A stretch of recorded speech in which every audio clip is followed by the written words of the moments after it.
అందరికీ నమస్కారం. నేను మీనా.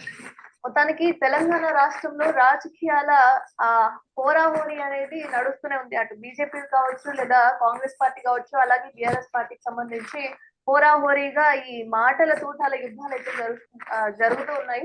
బట్ అసలు విషయం ఏంటి అన్న అంశం గురించి మనతో పాటుగా మాట్లాడడానికి పల్నాటి వెంకటరెడ్డి గారు ప్రస్తుతం నాతో పాటుగా ఉన్నారు. ఒకసారి మాట్లాడి తెలుస్తున్నాం.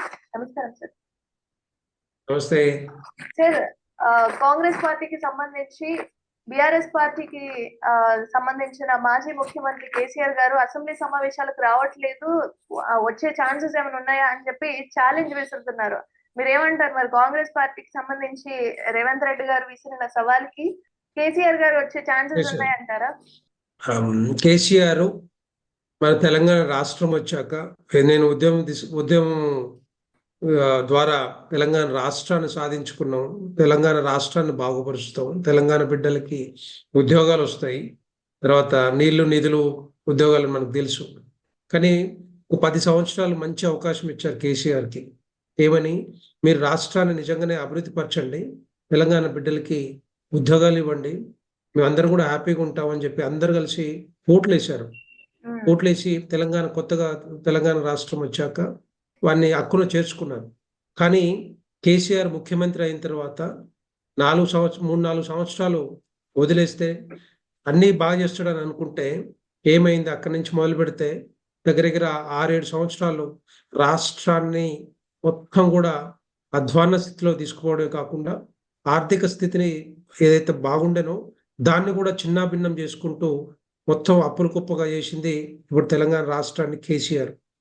అలాంటి ముఖ్యమంత్రి పదవిని అనుభవించి 10 సంవత్సరాలు ఇప్పుడు తెలంగాణ రాష్ట్ర ప్రజలందరూ కూడా మరి అర్థం చేసుకొని దీనికి తోడుగా భారతీయ జనతా పార్టీ ఉద్యమం మొదలుపెట్టి ఏదైతే ఎలక్షన్ కంటే ముందల 2-3 సంవత్సరాలు తెలంగాణ కేసీఆర్ చేసిన ఏదైతే అవినీతి పాలన కుంభకోణాలు ఉన్నాయో అవన్నీ తెలంగాణ ప్రజల దగ్గరికి తీసుకుపోయాం కాబట్టే ఏది బండి సంజయ్ గారి ఆధ్వర్యంలో, తర్వాత కిషన్ రెడ్డి గారి ఆధ్వర్యంలో తీసుకెళ్ళాం కాబట్టి ప్రజలందరూ అర్థం చేసుకొని మరి కేసీఆర్ని గద్దె దించారు.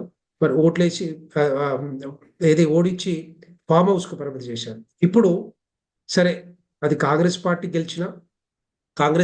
గెలిచిన తర్వాత ఇప్పుడు మళ్ళీ అదే కేసీఆర్ ఇప్పుడు ప్రతిపక్ష నాయకుడుగా ఉన్నాడు. బీఆర్ఎస్ పార్టీ తరఫున ప్రతిపక్ష నాయకుడు అంటే దగ్గర రేవంత్ రెడ్డి ముఖ్యమంత్రిగా ఉన్న ఏదైతే లెవెల్ ఉందో అవన్నీ కూడా ఆయనకు కూడా ప్రతిపక్ష నాయకుడుగా మరి అవన్నీ కూడా ఉన్నాయి.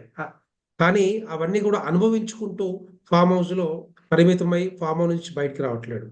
ఇక్కడ వరదలు వచ్చినా రైతులు కన్నీళ్లను చూసినా కూడా రైతులు ఎంతో మంది ఒడ్లో ధాన్యము ఏదైతే కళ్ళల్లో పోసి మరి రాష్ట్ర ప్రభుత్వం కొనట్లేదు, కాంగ్రెస్ పార్టీ పట్టించుకోవట్లేదు అన్నా కూడా బయటికి రావట్లేదు. మన వరదలు వచ్చినప్పుడు కూడా బయటికి రాలేదు. అంటే అంతకుముందు 10 సంవత్సరాలు అనుభవించిన ముఖ్యమంత్రి పదవిని అది అనుభవించిండు. ఇప్పుడు ప్రతిపక్ష నాయకుడు కూడా అనుభవించుకుంటూ ఫామ్ హౌస్లో పండుకుంటా ఉన్నాడు, ఫామ్ హౌస్లో పరిమితం అయ్యాడు. దాన్ని ఎట్టి పరిస్థితిలో ఒకవేళ నిజంగానే ప్రతిపక్ష నాయకుడుగా ఉండాలనుకుంటే, ఆ హోదా నిజంగానే రావాలనుకుంటే ఆయన మరి దాన్ని వేరే వాళ్ళకి ఇచ్చేయాలి కదా. మరి అలాంటిది లేకుండా ఇప్పుడు ప్రజల్లోకి వచ్చి ప్రజల కష్ట నష్టాలు తెలుసుకొని మా ఉద్యమం నడిపితేనే రేపొద్దున ప్రతిపక్ష నాయకుడుగా మరి సఫలమవుతారు. తప్పితే ఇలాంటి ప్రతిపక్ష నాయకులు, ఇలాంటి మోసపూరిత నాయకులు తెలంగాణకు అవసరం లేదు.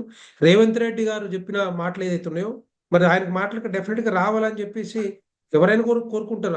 అందరూ ప్రతిపక్ష పార్టీలన్నీ కూడా కలిసి ఉద్యమం చేస్తేనే రేపొద్దున, లేదంటే ఒక కన్సాలిడేట్ అభివృద్ధి కావాలి తెలంగాణ ప్రజలకు అనుకుంటే అందరూ అన్ని పార్టీలు వచ్చి ముందుకొచ్చి మరి తెలంగాణ ప్రజల గురించి కష్టపడాలి.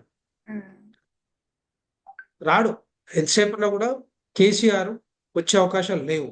ఎప్పుడు రాడు, ఇంకా టైం పట్టుద్ది. ఆయన అవకాశం కోసం ఎదురు చూస్తున్నాడు. ఎప్పుడు అవకాశం వస్తే అప్పుడు వద్దామని చూస్తున్నాడు అసెంబ్లీకి.